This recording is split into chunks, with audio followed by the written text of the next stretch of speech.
Hello parents. Perhatian dan kasih sayang merupakan salah satu hal yang dibutuhkan oleh bayi. Terlebih di awal-awal kelahirannya, bayi bahkan belum dapat mengeluarkan kata-kata, sehingga ia hanya bisa menangis untuk menyampaikan apa yang ia rasa dan inginkan.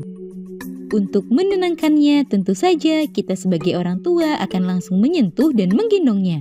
Namun, seringkali beredar suatu anggapan di tengah masyarakat untuk tidak terlalu sering menggendong bayi.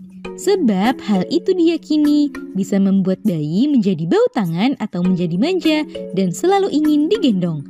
Namun, apakah hal tersebut benar? Nah, pada edisi kali ini akan kita bahas mengenai anggapan bau tangan pada bayi jika terlalu sering digendong. Yuk kita bahas, parents!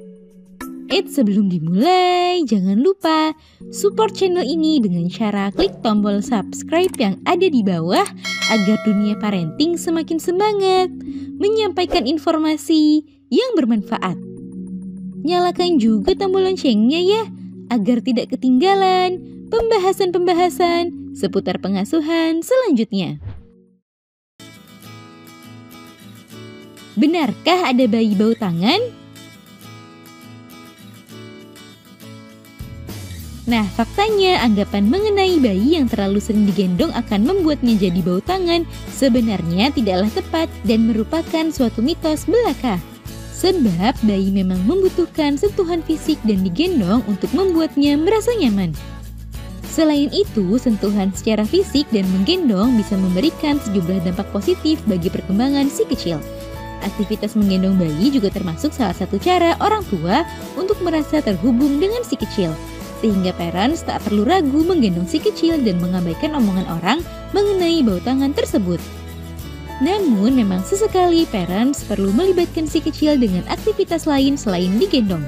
Hal ini diperlukan untuk melatih perkembangan motorik si kecil. Salah satu aktivitas yang bisa dilakukan bayi adalah tummy time, yaitu memposisikan bayi ke dalam posisi tengkurap sambil diawasi. Lakukan kegiatan tersebut saat bayi dalam mood yang baik. Aktivitas tersebut bisa melatih kekuatan ototnya dan koordinasi anggota tubuhnya, sehingga bayi tidak mengalami keterlambatan dalam perkembangan motorik kasar maupun halus. Namun saat bayi merasa gelisah, menangis, maka jangan ragu untuk menggendong si kecil hanya karena khawatir ia akan jadi bau tangan. Sebab digendong dan mendapatkan kehangatan merupakan salah satu kebutuhan dasar bagi si kecil. Barulah saat ia semakin besar, mulai ajarkan nilai-nilai kedisiplinan dan kemandirian padanya. Dengan begitu, si kecil tidak akan tumbuh menjadi anak yang manja. Kesimpulan.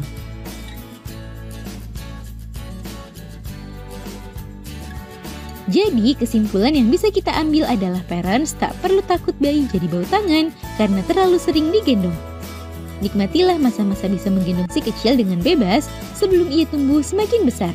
Semakin bertambah usianya, perlahan ajarkan anak untuk dapat menenangkan dirinya tanpa perlu digendong, seperti dengan mengusap-usap punggungnya, melalui suara yang menenangkan, dan rutin melakukan aktivitas fisik.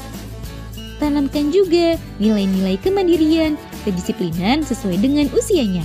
Dengan begitu, meskipun parents sering menggendong bayi, nantinya si kecil tidak akan tumbuh menjadi anak yang manja dan selalu ingin digendong. Nah, itu dia parents, penjelasan singkat mengenai mitos seputar bayi yang bau tangan karena terlalu sering digendong. Semoga informasi ini bermanfaat ya parents. Sekian.